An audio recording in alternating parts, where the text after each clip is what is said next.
Bueno, pues buenos días, hermanos, y feliz sábado. Hoy estamos muy en familia, seguramente porque ya estamos en julio, ha comenzado el periodo estival y hay personas que han partido de vacaciones, pero creo que tenemos hoy más audiencia online, virtual. Mandamos un saludo especialmente a Adolfo y a Isa, que han pasado una semana un poco precaria de salud, esperamos que ya están bien. Y también quiero dar saludos a Isa Ramos y a sus hermanas que creo que nos están viendo desde Madrid. Bueno, yo para el tema del que os quiero hablar hoy, quiero hacer primero una pequeña introducción identificando algunas características eh, que identifican a nuestro Dios. Bueno, la primera gran característica, si quisiéramos identificar, caracterizar, conocer a Dios, es que Dios es amor, ¿verdad? Lo encontramos ahí en 1 Juan 4:8, donde el apóstol nos dice categóricamente que Dios es amor. Y realmente si quisiéramos identificar, reconocer que es Dios, pues podríamos terminar aquí nuestro análisis, ¿verdad? De que Dios es amor, se desprenden una serie muy larga de características de Dios y todas proceden de que el gran principio de que Dios es amor. Ahora, yo en paralelo a ver algunas características de Dios, quiero poner también la característica opuesta del gran antagonista de Dios, ¿verdad? Que es indudablemente Satanás, ¿verdad? Y si Dios es amor, o también podríamos decir que Dios entraña el bien, el amor, Satanás entraña lo contrario, que es el mal. Pero vamos con alguna característica más de Dios. Como os decía, la lista es muy extensa y a su vez todas están englobadas en el hecho de que Dios es amor, ¿verdad? Pero yo quiero identificar algunas adicionales. ¿eh? Quiero identificar algunas adicionales porque aunque Dios es amor y eso engloba todo, el que Dios es amor es como una especie de poliedro que, dependiendo del ángulo desde que miremos, pues podemos ver un aspecto u otro. Así que vamos a identificar alguna característica más de Dios, especialmente en lo que se refiere a su carácter. Mirad, Juan 14:6, Jesús dijo: yo soy el camino, la verdad y la vida. Nadie viene al Padre sino por mí. Así que vamos a identificar, hay dos características más que son totalmente asociables a Dios. Uno es que es la verdad y, como os decía antes, está asociado al amor, ¿verdad? No puede haber amor sin verdad, ¿verdad? Donde hay mentira, no hay amor. Y otra característica es indudablemente la vida, ¿de acuerdo? Que también se desprende del hecho de que Dios sea amor. Ahora vamos con las características del antagonista. Si Dios es verdad, si a Dios se le asocia la verdad, ¿qué irá en la columna de Satanás? Indudablemente la mentira, ¿verdad? Y además es algo que nos corroboran las Escrituras. En Juan 8:44, Jesús, hablando del diablo, dijo: vosotros sois de vuestro padre el diablo y los deseos de vuestro padre queréis hacer. Él ha sido homicida desde el principio y no ha permanecido en la verdad, porque no hay verdad en él. En Satanás no hay verdad. Cuando habla mentira, de suyo habla, porque es mentiroso y padre de mentira. Así que fijaros, dos cosas de Satanás. No solo es mentiroso, sino que es padre de mentira. De todas las mentiras que hay en el mundo, y hay muchísimas, ¿verdad? Podría decirse que la mentira campa a sus anchas hoy en día por el mundo. Todas tienen su origen final, de una u otra manera, en una cabeza pensante, que es Satanás. Así que característica de Satanás, antagonista a la verdad de Dios, es la mentira. Y fijaros que en este mismo versículo, Jesucristo nos dice otra cosa, y es que Satanás ha sido homicida desde el principio. ¿Un homicida qué hace? Matar, ¿verdad? Porque evidentemente otra característica que emana de Satanás es la muerte, que la vemos ahí como antagonista de la vida, que es claramente asociada a Dios. Satanás al final lleva a la muerte, porque el mal, el pecado, lleva a la muerte.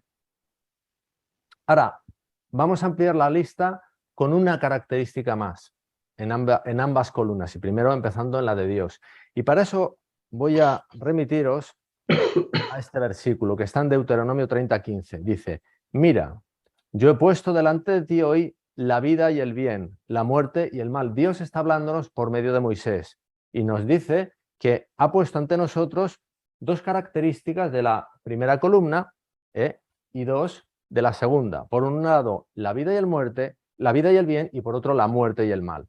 Y en el versículo 19 nos dice: a los cielos y a la tierra llamo por testigos hoy contra vosotros, que os he puesto delante la vida y la muerte, la bendición y la maldición. Y dice ahora, fijaos bien lo que dice: escoge pues la vida para que vivas tú y tu descendencia. Es decir, Dios nos presenta dos posibilidades descritas con características de cada columna y a continuación nos dice que elijamos, ¿verdad?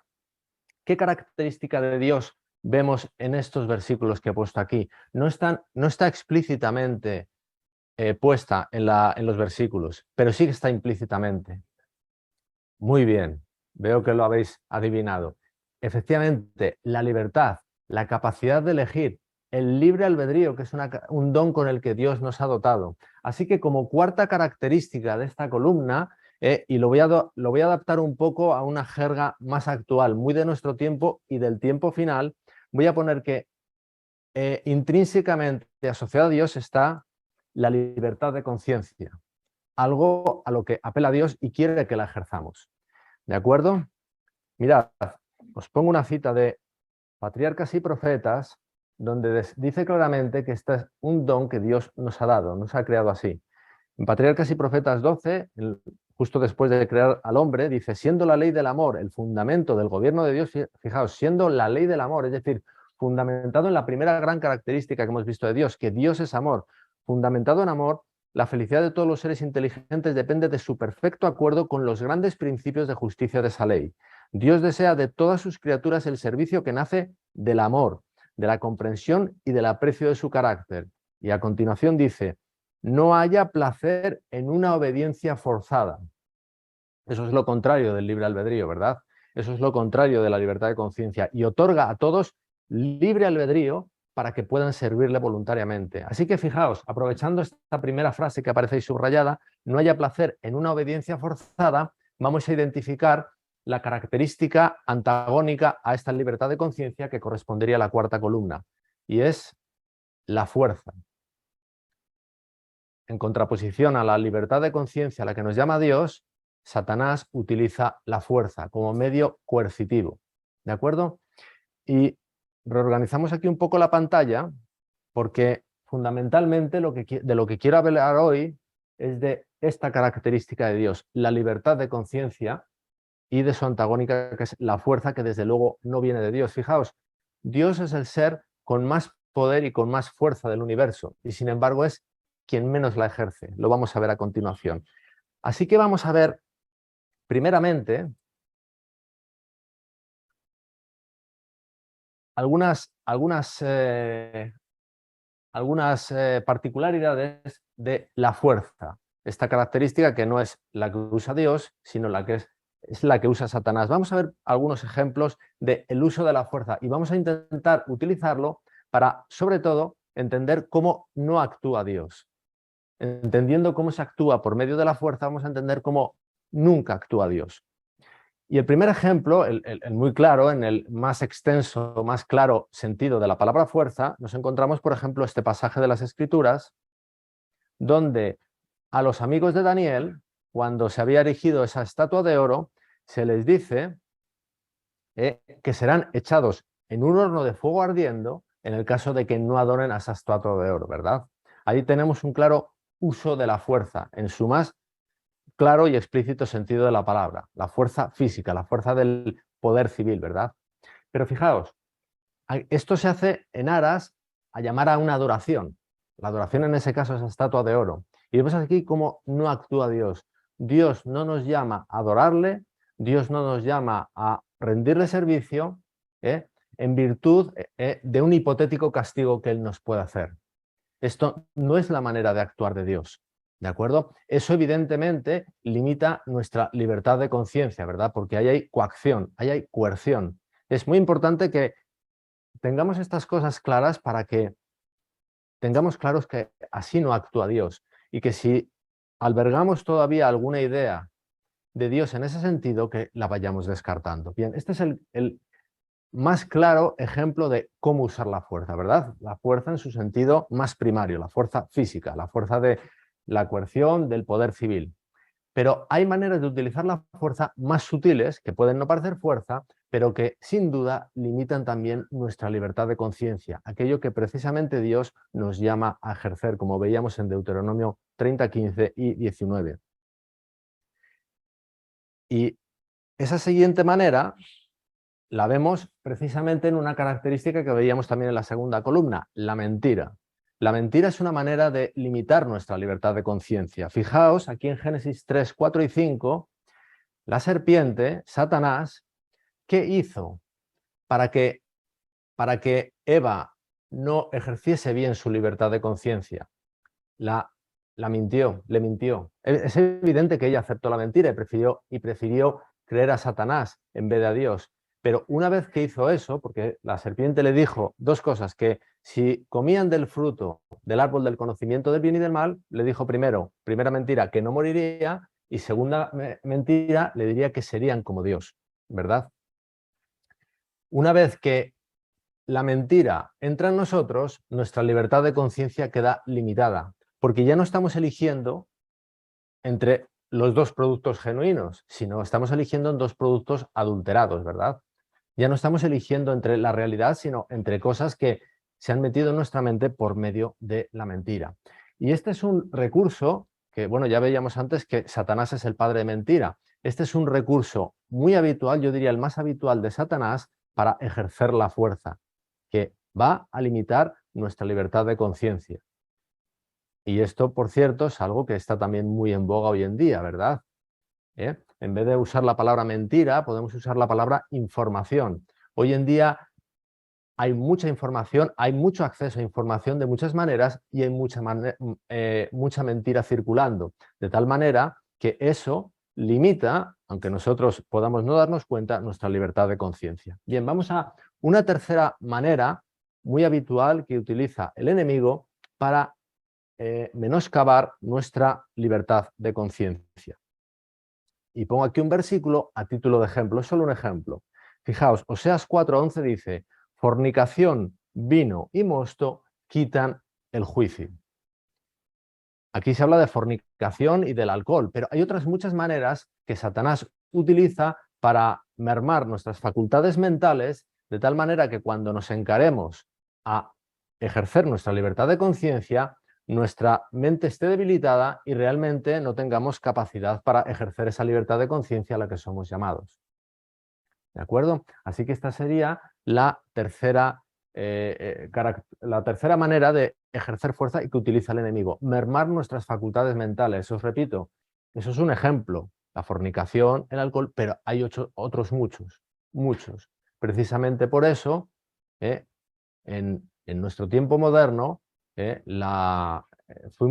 nos dio una reforma pro salud precisamente para intentar preservar nuestras facultades mentales en su mejor estado, para que precisamente podamos ejercer bien la libertad de conciencia.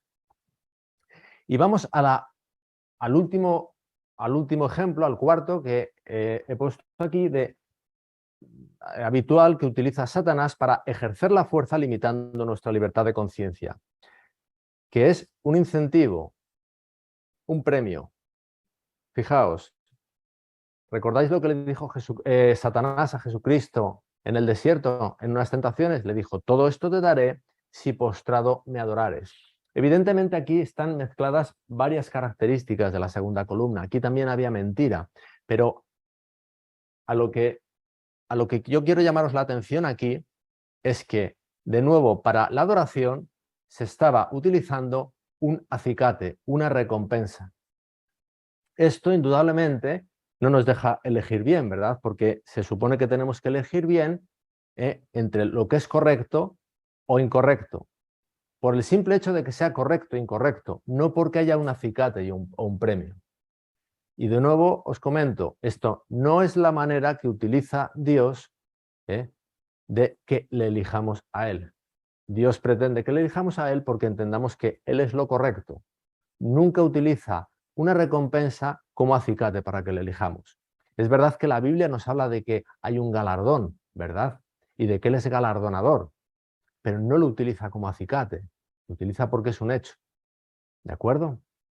Bien, así que hemos repasado estas 4 maneras de ejercer fuerza que utiliza el enemigo, pero vamos a pasar ahora, y esto nos permite, como os decía antes, descartar cómo no actúa Dios, pero vamos ahora ya a lo genuino, a Dios. Así que pasamos a la primera columna, libertad de conciencia. Vamos a ver cómo sí actúa Dios, ¿vale? Y vamos a ir viendo algunos ejemplos, ¿verdad?, de las Escrituras donde nos deja esto claro. Fijaos, Jesús cuando estaba siendo juzgado ante, ante los fariseos y ante Pilato, dijo lo siguiente, respondió Jesús, mi reino no es de este mundo, en Juan 18:36. A primera instancia, y yo muchas veces pensé eso, yo pensaba que aquí se estaba hablando de que el reino de Dios tiene su trono en la constelación de Orión o donde esté, ¿verdad? Digamos que su reino es extraterrestre, ¿verdad? Pero realmente no es eso lo que nos está diciendo el pasaje si leemos pormenorizadamente lo que dice a continuación. La siguiente frase empieza con una condicional. Dice, si mi reino fuera de este mundo, es decir, a continuación dice cuál es la característica de su reino si fuera de este mundo. Si mi reino fuera de este mundo, mis servidores pelearían para que yo no fuera entregado a los judíos. Dice, pero mi reino, concluyentemente, no es de aquí. Luego, mis servidores no van a pelear, es decir, no van a usar la fuerza. Los reinos de este mundo utilizan la fuerza, ¿verdad? Hay un sistema de justicia, hay un sistema policial, etcétera, etcétera. ¿Vale? Dios también tiene un reino, pero que es de otras características. No utiliza la fuerza y aquí lo deja bien claro Jesucristo. Esto era lo que les estaba diciendo. Él no estaba hablando de que fuese un extraterrestre, él estaba hablando de que su reino tiene una particularidad y que esa característica que hemos visto en la columna derecha no es la suya. Entonces, si Dios como medio para acercarnos a Él no utiliza la fuerza, ¿qué es lo que utiliza? Pues mirad, en Juan 12:32 se nos dice, dijo Él también, Jesucristo, dice, y yo, si fuere levantado de la tierra, y está haciendo una apelación a la cruz del Calvario, dice, a todos atraeré a mí mismo. Es decir, lo que Dios utiliza es atraer. ¿Cómo? Mostrando la evidencia de su bien, para que en plena libertad de conciencia elijamos lo que genuinamente es correcto, no por la fuerza, no por el acicate de una recompensa, no por el temor a un castigo, cosas todas que van a nublar nuestra visión sobre lo que es correcto e incorrecto. Él simplemente quiere mostrar la realidad sobre él para tirar por tierra los engaños del enemigo.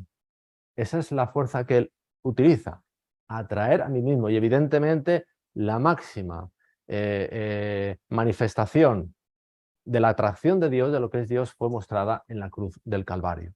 Ese es el método que utiliza. Y de esta manera sucede lo que nos dice Pablo en 2 Corintios 3:18, dice, por tanto, nosotros todos, mirando a cara descubierta como en un espejo la gloria del Señor, y la gloria es su carácter, es su amor, somos transformados de gloria en gloria en la misma imagen como por el Espíritu del Señor. El Señor pretende que al hacernos entender lo que es Él, nosotros lo contemplemos y seamos transformados a su imagen. Ese es el medio que utiliza Dios. Ese es el método que utiliza Dios. Esto es como el de un pretendiente, ¿verdad? El pretendiente, si sus intenciones son genuinas, no intenta engatusar a la pretendida por ejemplo, unos incentivos materiales, mucho menos por una represalia. Si no atiende a su pretensión, ¿verdad? Se supone que intenta manifestarle lo que él es para ella, como la ama, de tal manera que ella pueda entender esa realidad que hay en él y aceptar libremente, ¿verdad? Y con esto, Dios pretende conseguir el milagro de los milagros, que es esto que él ha prometido. Dice, pondré mis leyes en sus corazones y en sus mentes las escribiré. Dios lo que pretende es transformar nuestro corazón, nuestra mente. La fuerza solo puede cambiar las manifestaciones externas, lo que yo hago. Yo a lo mejor estoy haciendo algo por el temor a un castigo, pero mi corazón puede estar profundamente podrido, ¿verdad? Esto no es Dios sabe que esto no sirve. Esto puede servir para los reinos de este mundo, pero no sirve para el plan de la redención. ¿De acuerdo? Ahora, a lo mejor podéis estar pensando que Dios utiliza a veces la fuerza. La Biblia habla claramente de que Dios hace juicios con su pueblo, ¿verdad? Y es cierto. Pero fijaos en esta cita que nos muestra el libro Hechos de los Apóstoles, no el de la Biblia, sino el de Ellen White. Dice, las pruebas constituyen parte de la educación en la escuela de Cristo para purificar a los hijos de Dios de las escorias terrenales. Porque Dios está dirigiendo a sus hijos, se presentan las experiencias angustiosas que permite Dios. Las pruebas y los obstáculos constituyen métodos elegidos por Él, como disciplina y condiciones para el éxito. Les da oportunidad de vencer esos defectos y prepararse para servir a Dios. A menudo permite que ardan los fuegos de la aflicción para purificarlos. Y fijaros la siguiente frase, dice, el cuidado de Dios por su herencia es constante, constante. Estamos estudiando en esta semana de escuela sabática el Salmo 23, ¿verdad? Y eso es de lo que habla, es un cuidado constante. Dice, no tolera que venga aflicción alguna sobre sus hijos, a no ser aquellas que son esenciales para su bienestar presente y eterno. Es decir, que Dios nos permite que pasemos por situaciones dolorosas, angustiosas, pero no como un castigo, no como una represalia por haberlo hecho mal, sino simplemente porque nos quiere introducir en una situación vivencial que necesitamos para salir de hábitos, de maneras de pensar, para transformar nuestro corazón. No es por represalia, no es como un método de coerción, sino simplemente para introducirnos en una nueva experiencia vivencial que Él, que lo sabe todo, entiende que necesitamos. Ahora, esta manera de actuar de Dios, donde no utiliza la fuerza, la coerción y sí el poder de atracción, plantea algunos inconvenientes. Y lo digo lo de inconvenientes entre comillas, según una lógica humana, ¿verdad? Porque el plan de Dios es perfecto, ¿verdad? Pero digámoslo así, que humanamente presenta algunos inconvenientes. El primer gran inconveniente lo encontramos muy bien descrito en este versículo. Daniel 8:14 dice, hasta 2300 tardes y mañanas, luego el santuario se ha purificado.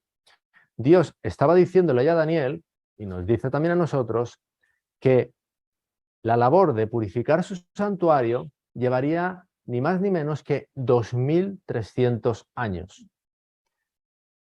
Daniel, que entendía el principio día-año, se asustó tanto que literalmente la Biblia nos dice que cayó enfermo, porque decía, 2300 años estaremos así.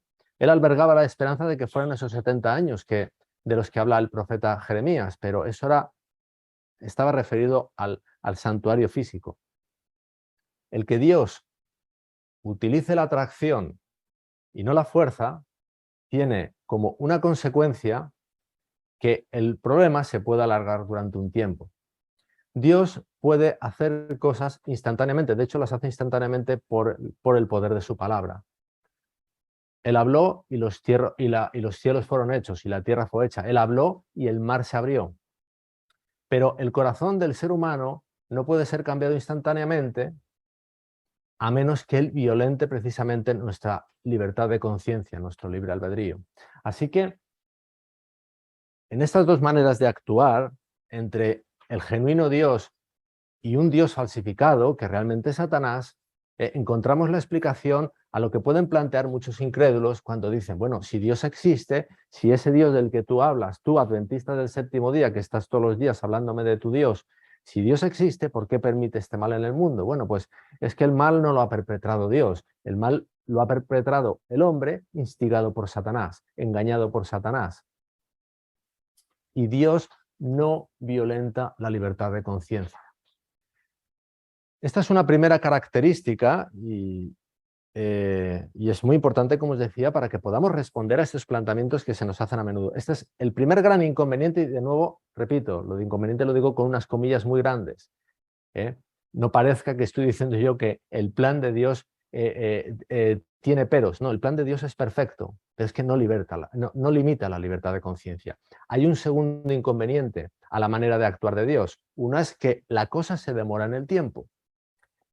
Pero hay otro inconveniente, que es que precisamente la manera de actuar de Dios le llevó a una cruz. Fijaos lo que nos dice Isaías 53:7, dice, angustiado él y afligido, no abrió su boca. No abrió la boca, no ejerció la fuerza.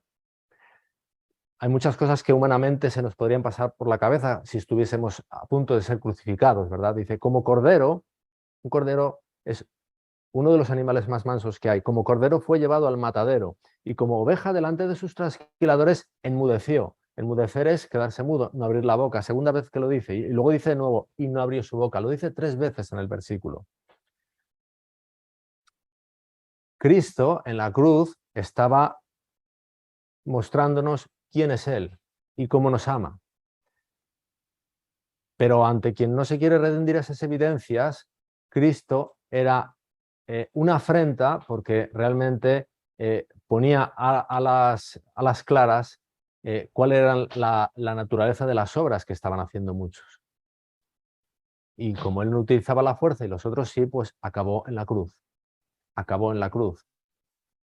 Pensemos que la libertad de conciencia, en su pleno sentido, que es no haciendo uso de la fuerza, lo normal es que nos lleve a una cruz como le llevó a nuestro Señor.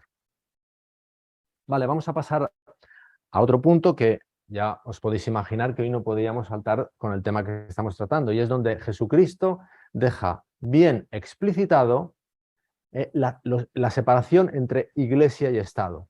Y fue cuando le fueron a tentar diciéndole que si él pagaba los tributos al César, ¿recordáis ese pasaje?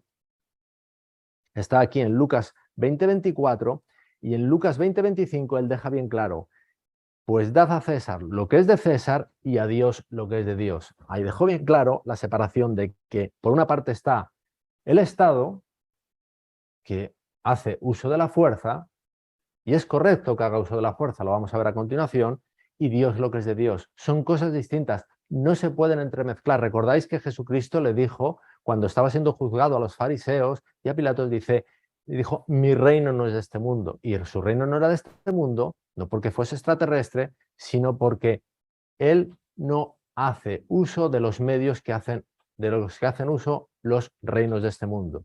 En el versículo anterior, en el 24, él mirando la moneda, dijo una cosa muy interesante, dice, ¿de quién tienen la imagen y la inscripción? Y respondiendo dijeron, de César. Ahí estaba la imagen del poder, del reino de este mundo. La imagen de Dios es una imagen de no fuerza, de libertad de conciencia. Son cosas antagónicas. Quiero comentar, el principio de separación entre Iglesia y Estado no es una característica más del reino de Dios, de la enseñanza de Dios. No, es una cosa esencial, es primordial.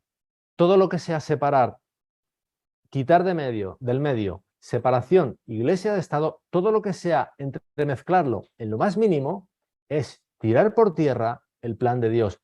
Ahí no está Dios, ahí no hay evangelio. Es algo sustancial, no es una característica más. No, esta es esencial. Ahora, hay una cosa importante, os lo he comentado antes ya brevemente, pero es que el uso de la fuerza para el Estado es algo que está legitimado por el propio Dios. Él lo que dice es que su plan no utiliza la fuerza, porque lo que Dios pretende es cambiar los corazones. El Estado no tiene ninguna legitimidad para intentar cambiar los corazones. No tiene esa legitimidad. El Estado tiene como legitimidad velar por el orden y hacer uso de la fuerza cuando el orden está en peligro. Fijaros lo que nos dice la Biblia en Romanos 13, 3 y 4. Dice, porque los magistrados no están para infundir temor al que hace el bien, sino al malo. ¿Quieres pues no temer la autoridad? Dice, haz lo bueno y tendrás alabanza de ella, porque es servidor de Dios para tu bien. Fijaos que lo presenta como un servidor de Dios mientras se limita a su función. Pero si haces lo malo, teme, porque no en vano lleva la espada. Y la espada aquí se está refiriendo al poder del Estado, a la policía, al sistema de justicia, a lo que queréis incluir dentro del poder del Estado. Pues es servidor de Dios, y repito, es servidor de Dios mientras se ciñe a lo que estrictamente le ha sido encomendado, vengador para castigar al que hace lo malo. La función del Estado es, como os decía, velar por el orden cuando la manifestación externa, está poniendo en peligro la convivencia entre los ciudadanos. Pero el Estado no tiene ninguna potestad para intentar cambiar los corazones humanos. No es mi pretensión hablar de política, pero últimamente se habla mucho de una cosa que se llama delito de odio. Bien, independientemente de lo que el legislador haya querido escribir ahí, la realidad es que, estrictamente hablando, nadie puede ser juzgado en este mundo por la justicia civil por odiar, porque odiar es algo que está en mi corazón. Sí que me pueden juzgar por pegar, por agredir, pero no por odiar. Eso es una cosa que le compete a Dios. Y el problema es que cuando el Estado se intenta meter en esas cosas, empieza a haber serios problemas, aunque la intención pueda ser buena. Ahora, vamos a volver a la columna derecha, a la fuerza, porque hablando de esa espada que desenvaina el poder civil para guardar y que está legitimado por Dios para guardar el orden, la realidad es que a lo largo de la historia cristiana, desde los tiempos de Cristo, vamos a ver que el poder religioso evidentemente pervertido, ha ido haciendo siempre un uso del poder civil, porque precisamente no ha entendido bien quién era el Dios de las Escrituras. Y ha intentado hacer un uso del poder civil para llevar a los creyentes pretendidamente a la adoración, como hicieron allí los caldeos en la llanura de Sinar con aquella estatua de oro. Así que volvemos a la columna de la derecha. Vamos a hacer un repaso somero, porque son 2000 años de historia y mucho de lo que se podría ver, pero vamos a hacer un repaso somero. Mirad, ya en los tiempos de Cristo nos encontramos en Mateo 27:2 que dice: y le llevaron atado y le entregaron a Poncio Pilato, el gobernador. Le llevaron al gobernador. Y en última instancia fue el gobernador, el poder civil, Roma, quien lo condenó. Estrictamente hablando, los fariseos no le condenaron. Lo instigaron todo para que el poder civil le condenase. Pero vamos a avanzar 300 años en la historia y vamos a ver esta imagen que os comento, que es del emperador Constantino, un emperador romano, poder civil y también, según sus religiones paganas, un poder religioso que, según se cuenta, justo antes de la batalla, pues veis que está ahí con sus tropas, él, mirando al cielo, vio presuntamente, repito, una cruz, y al lado de la cruz este lema que aparece luego en su estandarte. Está en latín y dice: "In hoc signo vinces", que quiere decir: con este signo, refiriéndose a la cruz, vencerás. Es decir, la cruz te va a llevar a la victoria en la batalla ante tus enemigos. Una perversión, ¿verdad? Precisamente mezclar completamente la cruz con lo que tiene que dar el poder civil, ¿verdad? Bien, y aquí ya sabéis que el emperador Constantino adoptó el cristianismo, en mi opinión no muy genuinamente, como religión del imperio, lo cual evidentemente no sirvió para mejorar el imperio, sino para paganizar el cristianismo, ¿verdad? Y seguimos avanzando en la historia un poco más y vamos a avanzar ahora 500 años, porque nos vamos a encontrar ahora otro emperador romano, pero ya no de un imperio que en sí mismo mantenía el poder civil, sino de un imperio que civilmente fue dividido, pero la cabeza de ese imperio conservaba un poder religioso. Y como el imperio estaba dividido, llamaba a los reyes, a los poderes civiles, a ejercer el poder para él. Ahí tenemos al Papa coronando en el año 800 a Carlomagno. Y aparece Carlomagno arrodillado en señal de sumisión ante el Papa. El poder civil sirviendo para sus fines al poder religioso. Bueno, pues vamos a avanzar 700 años ahora. Nos vamos a encontrar una escena muy parecida. Ahí tenéis al Papa Clemente VII coronando a Carlos V. Esto sucedió, y aquí encontramos una imagen ampliada para que se vea bien. Esto sucedió en el año 1530 en Bolonia. Y aquí encontramos al emperador Carlos V, el hombre políticamente hablando, seguramente más, y militarmente hablando, más poderoso del momento, en su misión arrodillado ante el Papa, y cuyo poder terrenal supuestamente le era conferido por el Papa. Es muy interesante lo que está sucediendo en el mundo espiritual en esos tiempos en los que estaba en el poder el emperador Carlos V, porque sabéis que en esos tiempos fue cuando tuvo un gran impulso el movimiento de la Reforma, porque precisamente en esos tiempos vivió Martín Lutero. Y Martín Lutero había clavado sus tesis en 1518 en la iglesia de Wittenberg, sabéis lo que pasó, y a continuación hubo una serie de problemas políticos porque los príncipes de Alemania se les quería restringir la libertad religiosa, ¿verdad? Los príncipes de Alemania que jerárquicamente hablando estaban por debajo del emperador. Y fijaros cómo nos cuenta la relación de algunos de los príncipes, lo que nos cuenta el conflicto de los siglos. El conflicto de los siglos en la página 185 dice: rechacemos este decreto, dijeron los príncipes. En los asuntos de conciencia,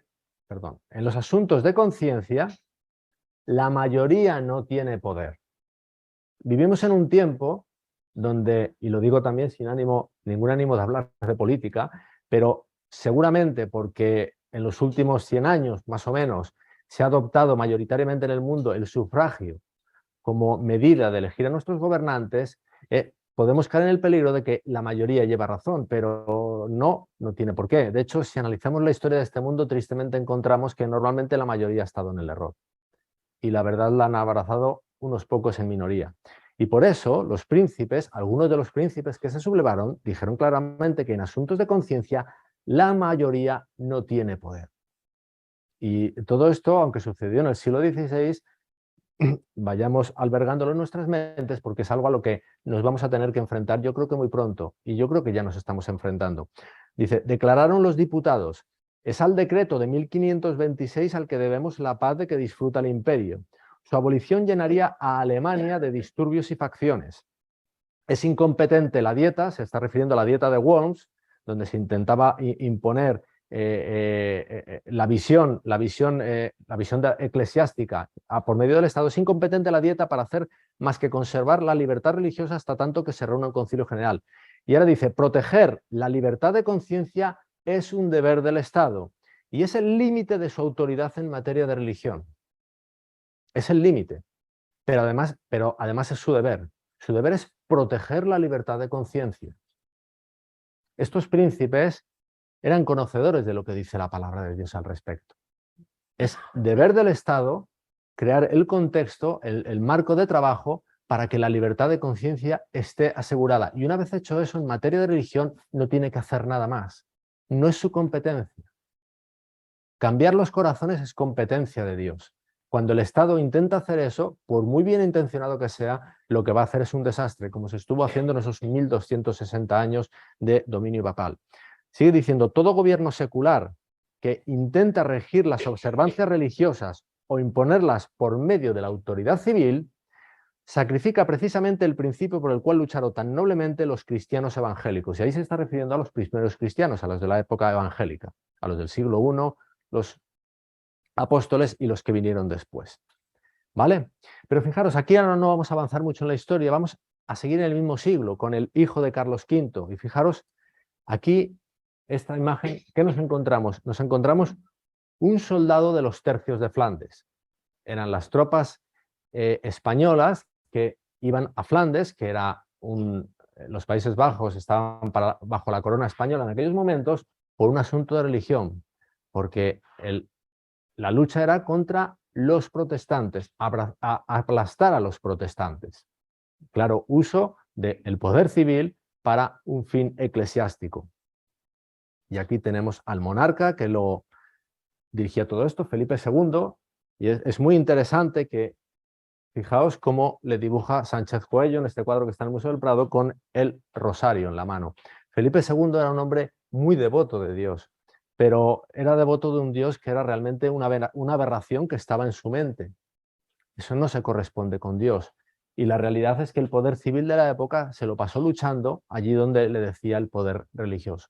En Flandes, en Lepanto, en Inglaterra, para aplastar a esa iglesia que se había rebelado con la Armada Invencible.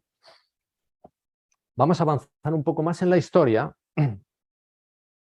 Y vamos a ver qué dice el poder eclesiástico que ha estado dominando durante esos 1260 años y cuya herida revivirá, ¿qué dice de todo esto? Y nos encontramos, esta cita está del Conflicto de los Siglos, pero la podéis encontrar en otras fuentes. En la página 552 dice, el Papa Pío IX, en su encíclica del 15 de agosto de 1854, dice, escuchad bien porque las palabras hacen un estruendo en la mente.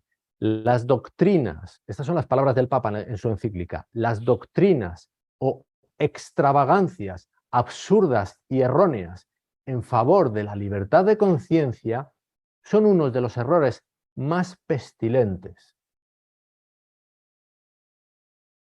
Una de las pestes que más se debe temer en un Estado. Es claro que parece que la libertad de conciencia no le gustaba mucho, ¿verdad? La palabra de Dios dice otra cosa. La palabra de Dios dice, mira, yo te pongo ante ti la vida y la muerte, el bien y el mal. Escoge la vida para que vivas. Escoge libremente.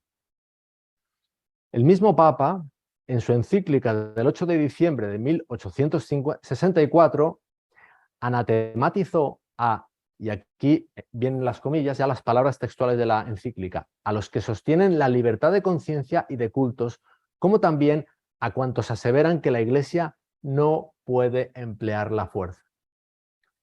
Claramente, el poder eclesiástico, ese que ha estado dominando los 1260 años y cuya herida revivirá, es claramente partidario del uso de la fuerza.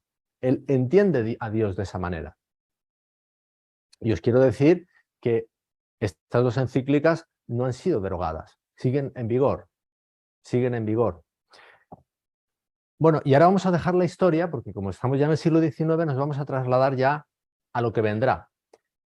Y nos vamos al libro de Apocalipsis, en el versículo 13-11, donde dice, después vi otra bestia que subía de la tierra, y tenía dos cuernos semejantes a los de un cordero, pero hablaba como dragón. Esa bestia que está contándonos aquí Juan, que vio en visión en la isla de Patmos, es el gran poder civil del final de los tiempos, que es los Estados Unidos de Norteamérica. Y fijaos qué interesante, dice, tenía dos cuernos semejantes a los de un cordero. Dos cuernos son dos poderes y son de un cordero. ¿Qué es lo propio del cordero? Lo que hemos estado viendo durante esta presentación. Dos poderes independientes, trabajando por separado. El poder, el Estado y la Iglesia. Eso es la esencia teóricamente de los Estados Unidos de América. En su primera enmienda deja bien claro la separación entre Iglesia y Estado, un principio bíblico que está puesto ahí en la Constitución simplemente, como decían los príncipes alemanes en el siglo XVI, que vimos antes en el conflicto de los siglos, para que el Estado asegure un marco de convivencia entre esos poderes y no introduciéndose más allá. Pero fijaos que el versículo dice al final que, aunque tenía esos dos cuernos, hablaba como dragón. Es decir, se presenta como una cosa, pero realmente hace otra. Y es muy interesante, no entraremos en cuestión ahora, pero realmente el versículo no dice que la bestia se acaba transformando en un dragón. Esto lo está viendo cuando surge, cuando sale de la tierra. Lo que surge ya es una bestia.